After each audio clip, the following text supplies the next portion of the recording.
Peace, peace. Okay, so I want to go over this trade I just entered into at 4:30 a.m. I bought GBPUSD, so let's get into it. Again, I trade this market maker method, trading in line with the big money.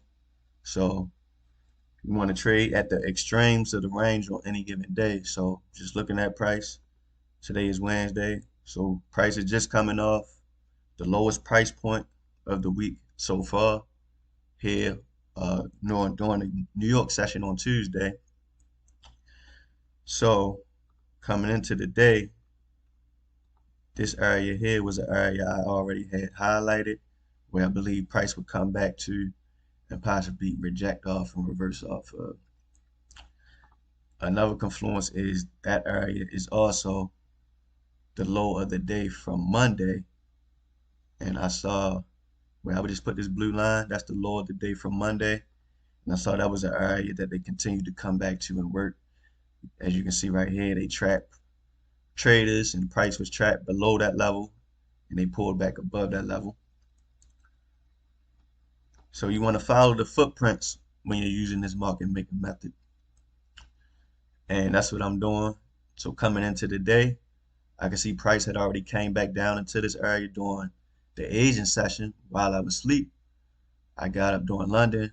Price was pushing up here. It pushed up towards Tuesday's high of the day. And that was right at the beginning, or really before London session started. So me knowing London didn't start yet, I knew I wasn't going to enter any trades yet. So then you get a price rejection. It trapped above Tuesday's high of the day and then pulled back right below Tuesday's high of the day. Then you got 1, 2, 3 candles back towards the initial low of the day and back towards Monday's low of the day.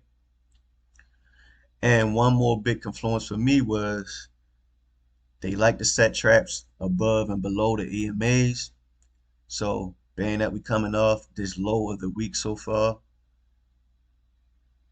they trapped price once already below the 200 and the 50 EMA, and they came back in the beginning of London and trapped price once again below that 200 and that 50 EMA.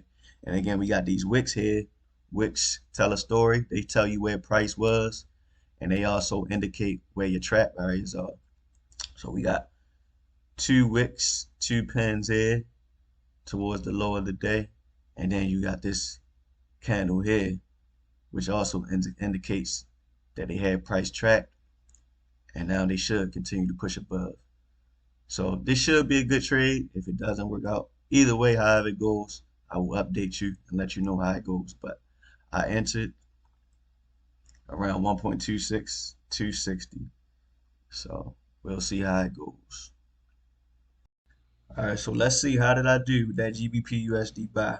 So not long after I entered this trade, I quickly was able to realize that I was in too early and price was going to move against me. So right after this first bearish candle form on this 15-minute, I scratched out. I took myself out of the trade. Me knowing GBPUSD, I traded a lot, so I know the behaviors of the pair. I knew it just wasn't right. I saw how price kept hesitating and rejecting here, and so I knew it wasn't right. So I scratched out and took a smaller loss than if I would have stayed in and let my stop loss get hit.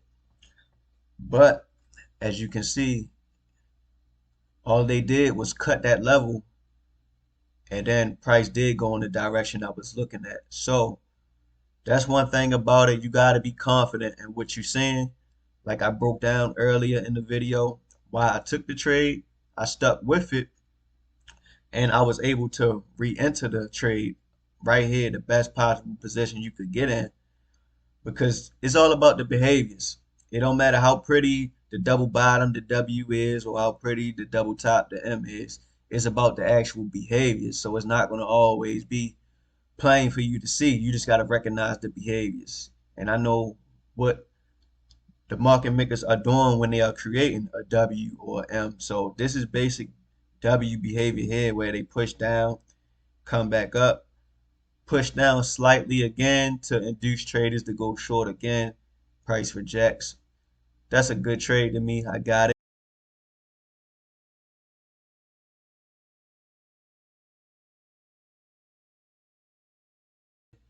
And I took it up here. It was about 42 pips, and it was reaching that a key area from earlier in the week, which was Monday. Monday's high as it approached that area.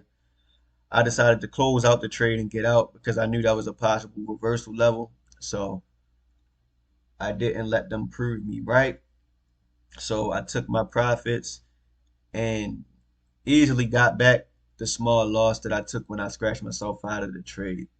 So it was a good day. More important than your entry in the trade is probably your exit. You got to know when to get out. You got to be able to recognize the signs when to get out. So that's how that trade went. I'll see y'all next time to update you on the rest of the trades I took.